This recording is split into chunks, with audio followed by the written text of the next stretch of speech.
H.L. Mencken once said that Puritanism is the haunting fear that somewhere someone may be having a good time. And that is the topic of this month's book, The Scarlet Letter, the Puritans, and what happens to a poor couple when they had a little too much of a good time. I am joined this month by Julie Hartman, Hello. a former Harvard student, a recent Harvard student, though we won't hold it against you. So from basically the same place that this book takes place in, and a co-host of a podcast with Dennis Prager. Lucky me. Who occasionally walks around these halls over here. That's Julie, right. Thank you for coming on the show. Thank you for having me, Michael. What's the book about? The book takes place in 17th century Puritan Massachusetts, as you said, where no fun is allowed. And it follows this beautiful woman, Hester Prynne, who had an extramarital affair. Her husband is across the ocean. He went to England for a few years. He's some kind of academic. And they had a loveless marriage. It was even believed that he might have died at sea on his voyage. So he's been gone for some years. And Hester decided to have an extramarital affair with none other than the minister of the town, Arthur Dimmesdale. And it begot them a child, Pearl, who is an impish, a slightly wicked little child. We can talk about the symbolism of Pearl. Anyway, it is discovered, of course, because she bears a child, that she had this extramarital affair. And the Puritan town utterly scorns her. They condemn her to wear the Scarlet Letter, which we presume stands for adultery. They put her on this scaffold. They make her stand in a pillory. And they say that she is supposed to be a living sermon against sin. And the entire town just hates her. They are so awful to her. This man comes into the story. The town doesn't know who he is, but Hester knows who he is. It's Roger Chillingworth. His pseudonym is Roger Chillingworth. Yeah. Yes. And it's Hester's husband who comes back at this moment. He convinces/threatens Hester to conceal his identity. And he becomes Arthur Dimmesdale's physician because Arthur Dimmesdale's health is dwindling. He's racked with such guilt at this affair. Also, Hester Prynne will not reveal who her co-adulterer is. She will not say that it is the minister because she loves him and she wants him to continue to do his work. So 7 years pass, and the rest of the book is about how each of the parties deal with this sin. Hester Prynne transforms herself. I admire her hugely. She doesn't pout. She doesn't whine. She becomes a seamstress. She helps the poor. She's incredibly charitable. And people start to see the A as representing able as opposed to adulteress. Arthur Dimmesdale, on the other hand, he becomes a shadow of a man, and Roger Chillingworth, Hester's husband, becomes this vengeful, spiteful guy. And do you want me to give away the ending of the book, or shall I pause? Tell me. At the end of the book, Dimmesdale and Hester and their child Pearl decide this is enough. We've done enough penance. We're going to get on a boat and go to England.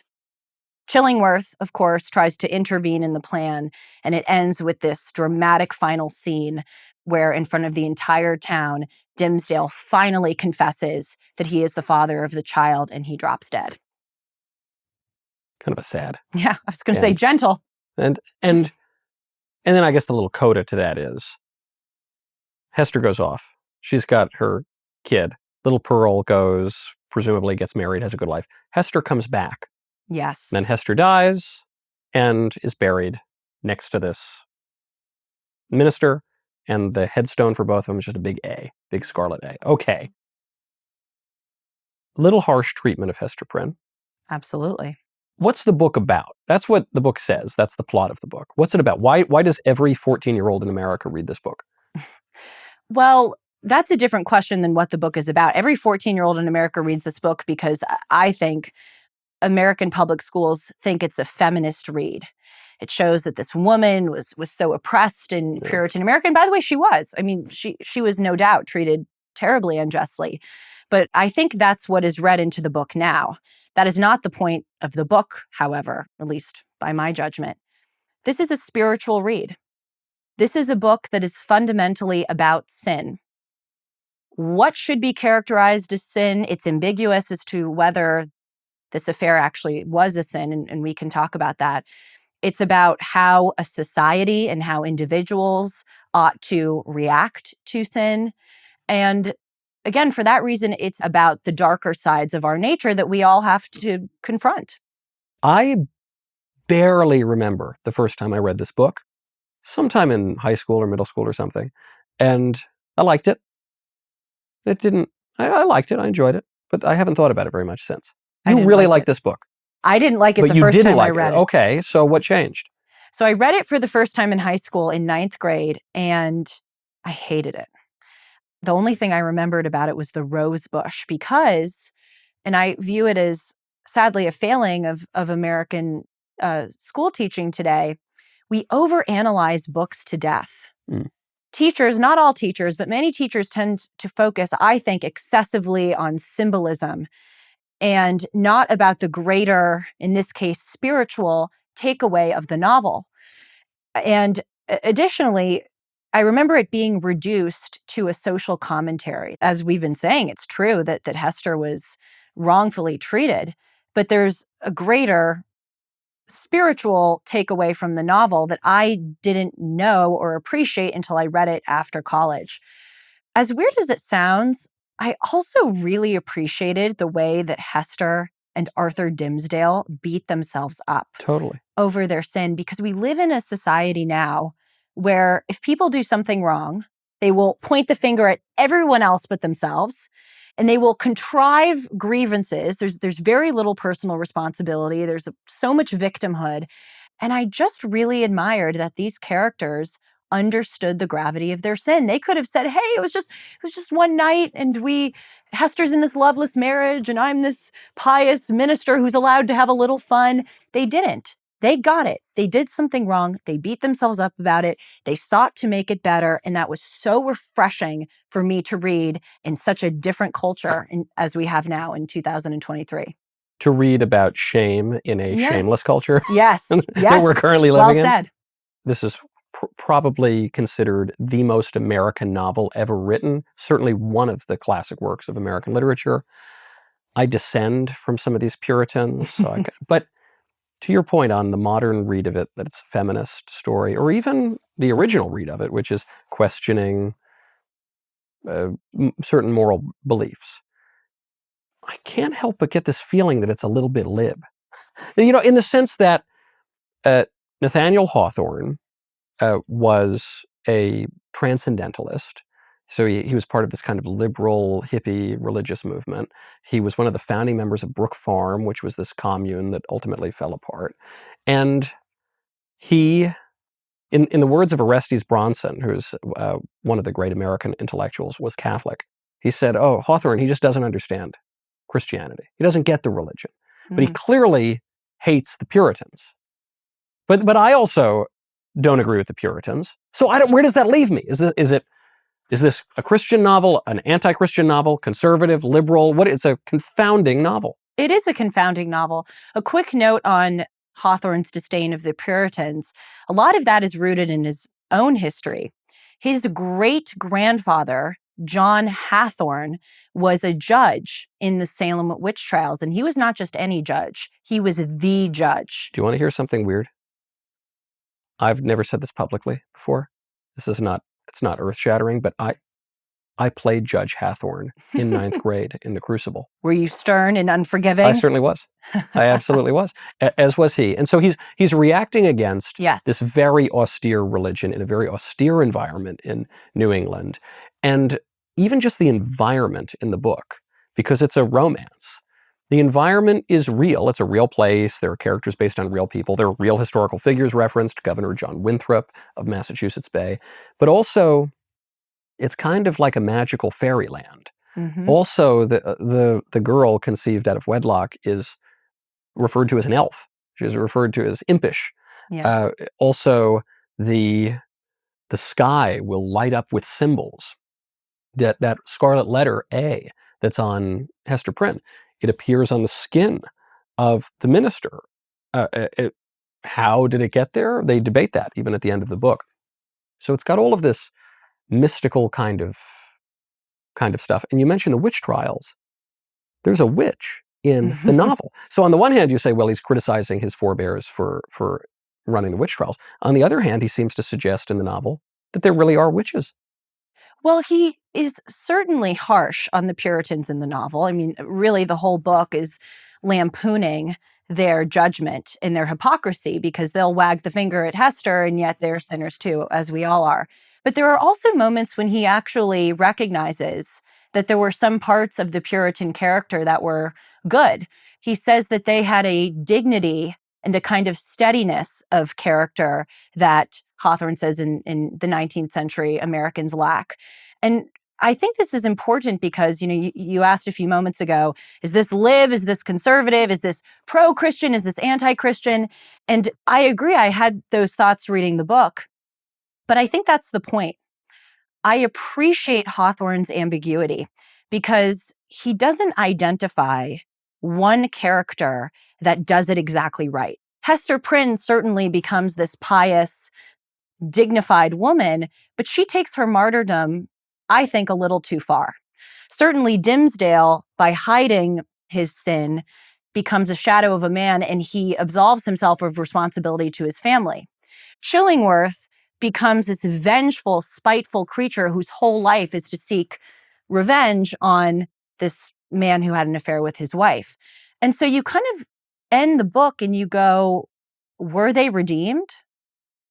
Who did it right? And the answer is no one did it exactly right. And that reflects life. It's very hard to know how to hit it right with regard to sin. But you mentioned earlier that it raises all sorts of questions about sin, especially because the townsfolk are so harsh on poor Hester Prynne. They try to take her daughter away at one point. The governor is debating this. Dimmesdale has to intervene and suggests that she keep her daughter. And yet there is, in the world of the book, a broadly Christian providential cosmos, inasmuch as the governor's sister, who is based on the governor's sister-in-law, is a witch. She's an actual witch who goes out to the woods and who talks to Hester Prynne and who talks to Minister Dimmesdale and will say, hey, I know the devil told me that you were out in the woods today. Come on out and we're going to do our witchy routines. I mean, she really believes that stuff. And it's based on a character who was brought up at the witch trials. The Scarlet Letter, the A, turns up in the sky as Arthur Dimmesdale is confessing to no one, to the middle of the night, his sin. The spiritual world is real. So it's not, I mentioned The Crucible earlier by Arthur Miller, which is an attack, purely an attack on these people and using the Puritans as a stand-in for the anti-communists in the 20th century. But this is not purely an attack. It's saying maybe they had something right. But then the question of all these symbols is, what do they really mean? Because when that A shows up in the sky, Arthur Dimmesdale is convinced that this is God showing a sign of his crimes. Other people say, oh, it's an A for angel because Governor Winthrop died. Right. These questions of interpretation pervade the whole novel so that you don't necessarily know exactly if what you've just seen really happened. Mm-hmm. There are many symbols in addition to the ones that you mentioned, which kind of have this dual meaning. We see at the beginning of the book this rose bush outside of the prison door where Hester and Pearl are being held. And what is a rose? It's beautiful, but it's biting. It's prickly.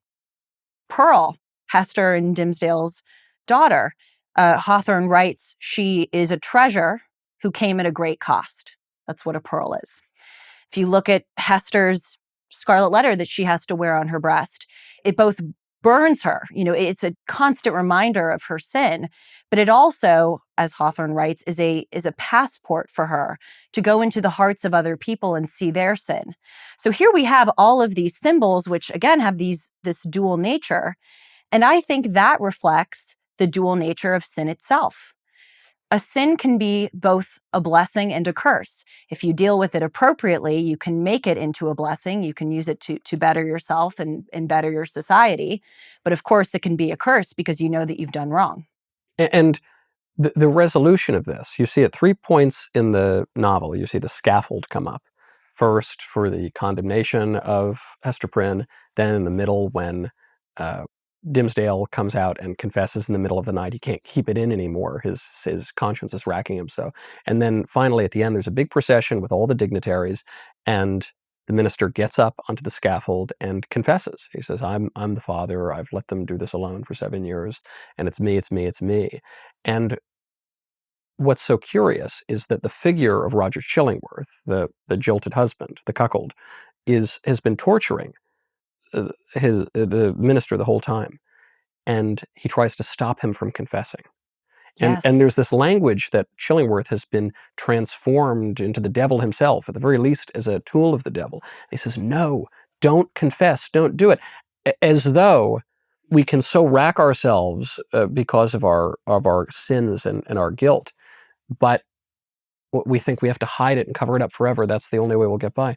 But actually, the only chance we have for redemption is just to confess. That's when the devil loses all his power. Exactly. That's why Roger Chillingworth is so trying to prevent Dimmesdale from saying it, because he loses his power over Dimmesdale. It was the vocation of Chillingworth's life to be his physician, be Dimmesdale's helper, but he was really just playing with the minister's conscience. And so you're absolutely right. Once Dimmesdale comes out with it, Chillingworth's purpose is null. Why does Hester come home at the end? So Hester goes away, and her daughter, they don't know what happened to her daughter. Did her daughter die early death? Did she get married off? And they come to find out as Hester comes home, this older woman goes into her old cottage on the edge of town, and she lives a plain life, but she receives letters, and she receives fine goods. And it would seem that her daughter, Pearl, is thriving elsewhere, but Hester doesn't want to go live with Pearl. Hawthorne says that clearly Pearl loves her mother. I'm sure that the mother could go live by the fireside of Pearl, but she doesn't want to. She comes back to the town in New England, and she puts on the Scarlet Letter. Why? There's a line in the book, in this book, I mean, I think it's a beautiful spiritual exploration of the nature of sin, but it's also just fantastically written. There's this line at the beginning of the book that caught me, and Hawthorne says, "There is a fatality, a feeling so irresistible and inevitable that it has the force of doom, which almost invariably compels human beings to linger around and haunt, ghost-like, the spot where some great and marked event has given color to their life. And still the more irresistibly, the darker the tinge that saddens it. Hester's sin were the roots which she struck into the soil." That rang true to me. There is this kind of human element of when something significant happens in your life, you are drawn to that place, especially when it's a sin, especially when you do something bad. Sometimes when you sin, life becomes more lifelike. But I think she really takes it as her spiritual, moral responsibility to see this through to the end. And also at the end of the book, in that cottage, which you mentioned that she goes back to, she receives visitors who tell her about their sinful life. And so, to use a particularly lib phrase, she's kind of paying it forward. Yeah, no, this is so beautiful, and it's one of the deeply conservative insights, I guess, of the book, getting back to that question earlier, which is she commits this sin, which when you find out how old and ugly her husband is, you start to sympathize with her, I guess, a little more. You find out he was gone for a long time, who hasn't slipped up? And it ruins her life. Maybe. It at least defines her life. But what happens? She becomes a charity worker. She gives everything she can and helps people. And the same is true of Dimmesdale. Dimmesdale, even without confessing, he's just having committed the sin and being so conscious of it.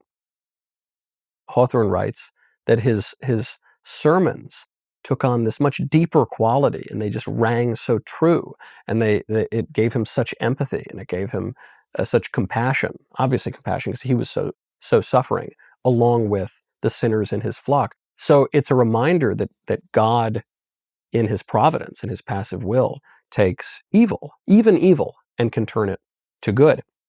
The other very conservative observation, I guess, it's an observation that goes back to Aristotle, is that point at the end that you just made. She goes back because this place has defined her. This action has defined her life.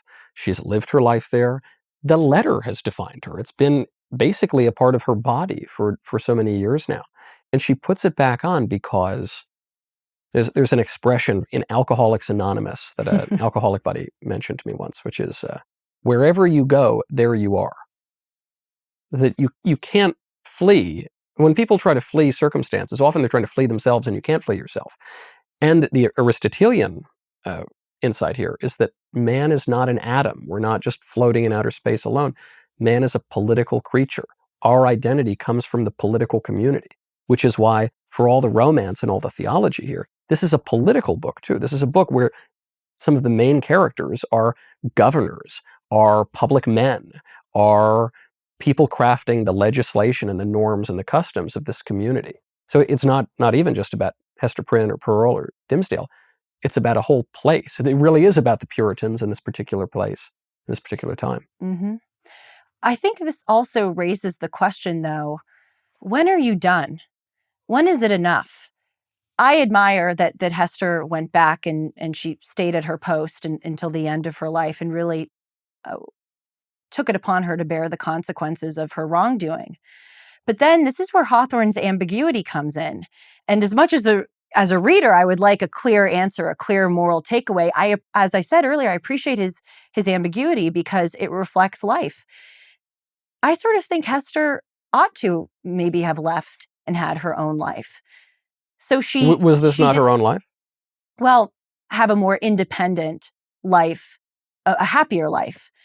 But she did this one-time thing when she was young. She was forced into this loveless marriage with this guy who was basically turned into a devil. Was she forced into it, though? But she took the vow. Fair enough. He didn't club her on the head and drag her off, Fair enough. But even Chillingworth at the beginning of the book, they're having this dialogue, and Chillingworth says to Hester, I actually don't blame you. Yeah. Because I know that I'm ugly. Yeah, I should never have expected love from you. Yes. Yeah. I know that I'm ugly. I know that I'm boring. You're the opposite of those things. And I really made you do this, and I knew that you didn't love me. So again, you as a reader kind of walk away and you go, did Hester do it right? Did Dimmesdale do it right? Certainly Chillingworth didn't do it right, but you know why she couldn't run away? When is it all over? Hawthorne tells you why she can't run away, which is a character. That Pearl is not just this little impish, elfish child. She is the physical embodiment, the undeniable reality of this sin. Yes. And so you could say, well, she could run off with the kid and go live somewhere else. Maybe she could do that. But for the literary, in terms of a literary device, Hawthorne reminds us here, you can't undo it. Today, modern people today, modern liberals say that you can undo it. You just go down to Planned Parenthood. But there was no Planned Parenthood then, thank God. And you can't actually undo a sin that you've committed. Though Hawthorne obviously leaves open the door to forgiveness and absolution. But it's only at that moment when one actually acknowledges one's sin and asks for forgiveness. Yes.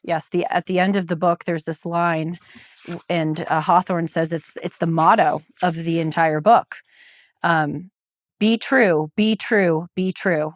Show freely to the world, if not your worst, yet some trait whereby the worst may be inferred. That substantiates your point. A quick note on Pearl, because I think she's this fascinating character. You said that she's described as this elf. She says her father's the devil. She says weird stuff. She does. She says weird stuff.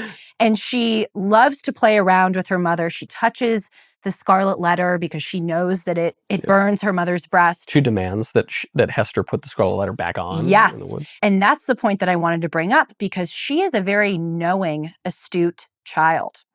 When they are in the forest, Hester and Dimmesdale reunite and they decide, enough is enough. We're going to be a family. We're going to go to England in 4 days' time. And they love each other. They're truly in love. And Pearl, the little elf, is playing over by the brook. And Hester says, come, Pearl. Come, speak to the minister. And Pearl comes up to Dimmesdale. And Dimmesdale asks for a kiss.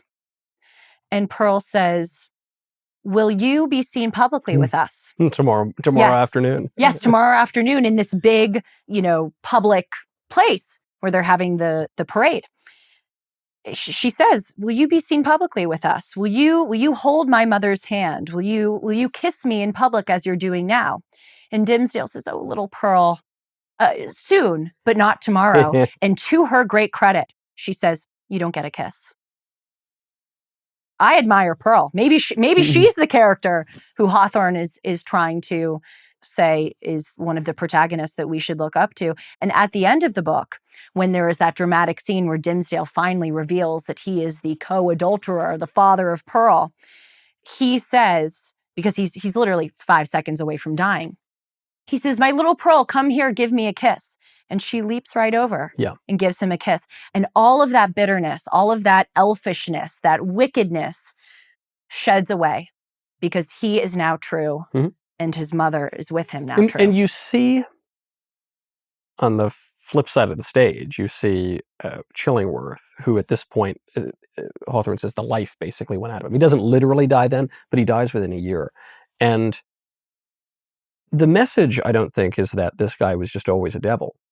It's much harder than that. He doesn't start out a devil. He's ugly, he's older. It was probably not a great idea for him to marry this young, beautiful girl. Probably was going to have problems. But he starts out as an okay guy, an absent-minded scientist. He becomes spiritually and physically contorted over time to be the devil himself, because that's what sin does. Yes. Sin does that to everybody. It does it to every character, which is why, I don't want to be too harsh on Hester here, but it's why I think it's important to underscore the point that she did sin, and she acknowledged it. She accepted it. Dimmesdale accepted it. They all did, because that sin twisted all of their lives. That little girl really is a demoniac little child. I mean, she really is a devilish little thing, and she probably wouldn't have been otherwise. That witch, the sister of the governor, Mistress Hibbins. Mistress Hibbins, she really goes and does weird witchy stuff.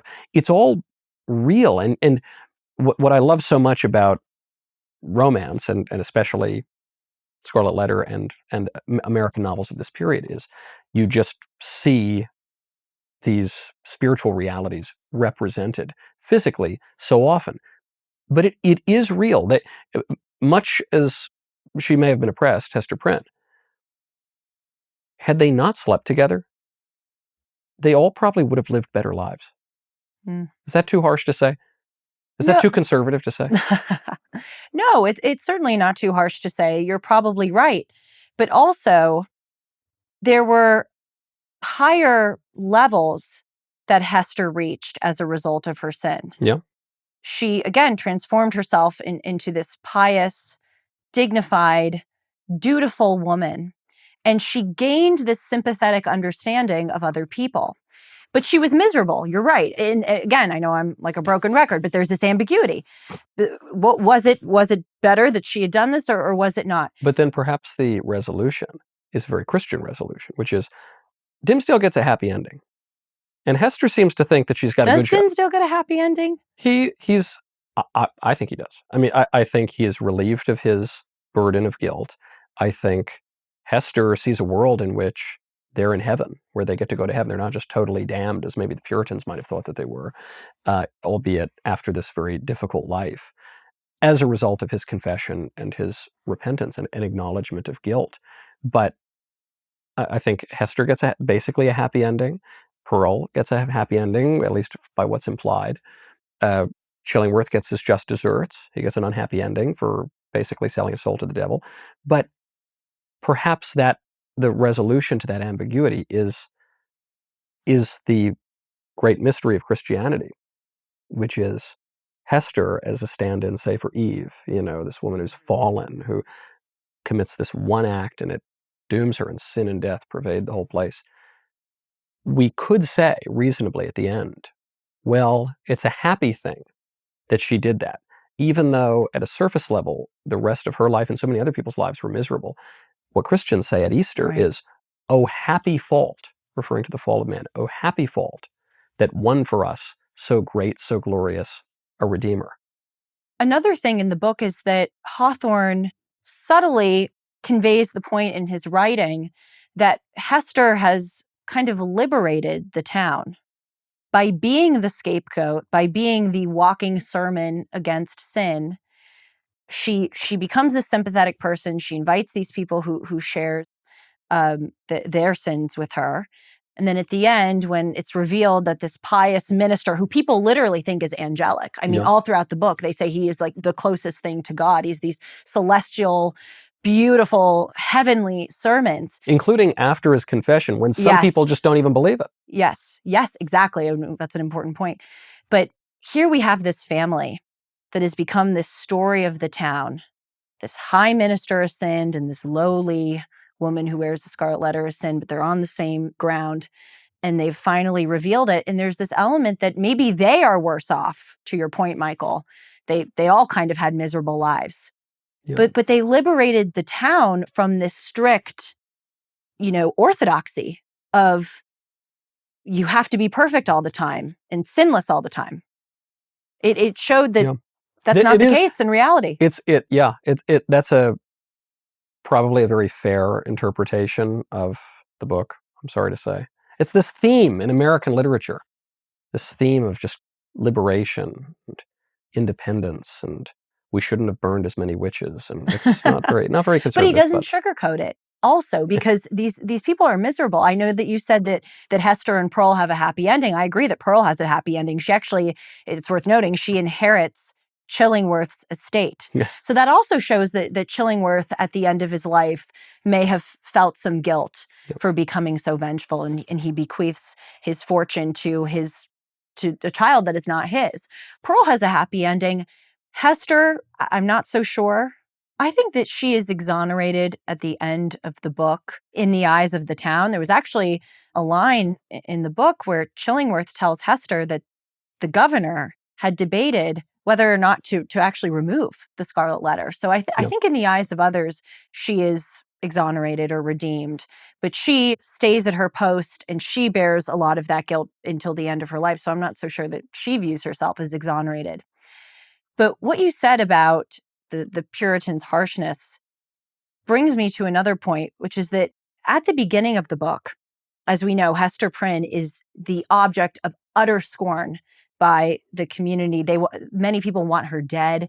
They ridicule her. She is talked about in many of the sermons, and they just view her as irreversibly defective. Again, that kind of changes throughout the book, but at the beginning, they view her as totally irreversibly defective. And then at the end of the book, we see Dimmesdale, who has this big mea culpa, this big, confession, and drops dead. And Hawthorne writes that there are people after his death who refuse to believe that his adultery was true. They say, oh, the pious minister is so heavenly that he came up with this parable to, tell us that he's a sinner just as much as we are. They refuse to believe that he could sin. And so I think Hawthorne is reflecting this tendency of human nature to either paint people as totally wrong, evil, defective, or totally good, glorious, can do no wrong. And it's this full circle of the book, because again, at the beginning, Hester is painted in this terrible way. And at the end, her counterpart, Dimmesdale, is painted in this pure light. Curious too, he writes this in 1850 or thereabouts. Mm-hmm. So we're 200 years about removed from the events of the book. That society's gone. That austere Puritan New England is gone already at this point. So why bring it back up? Is there a nostalgia for it? Is there a longing that something awful was overcome, or that maybe something perhaps somewhat valuable was lost? Well, again, Hawthorne speaks harshly of the Puritans, but he also praises some elements of their character, which he says was necessary to have in founding members, essentially, of a country. This book is written just a few decades after the first colony was founded. So in a way, it takes place Thank you. That's right. Takes place. So in a way, as much as we rightfully criticize the Puritans for being too judgmental, you needed people who were a bit unbending and unforgiving in order to be so principled to weather the weather of New England, to get over the plagues, to build this country that we have now. So I think Hawthorne appreciates that. But right now, Michael, we're in a puritanical moment. Wokeism is puritanical. Yeah. We live in this moment where we brand people with a scarlet letter. We say that one moment in their lives defines their entire existence. They are defective because of it. Wokeism is subscribing to an orthodoxy, demanding that you wear a uniform or speak a language of a kind of purity. It's a great reason to read this book again in 2023. That's right. Something totally unintended by Nathaniel Hawthorne, but God, in his good providence, unknown to so many of us for so much of the time, planted the seeds just 200 years ago, less than 200 years ago. Thank you so much for being here, Julie. Thank you for having me. Thank you for watching. I'm Michael Knowles. This is the Book Club. We'll see you next time. Thank you so much for watching this episode of the Book Club on PragerU. PragerU is a 501c3 nonprofit organization, so we rely on donations from viewers like you to keep this content on the air. Please consider making a tax-deductible contribution today to help keep this content coming. Thank you very much.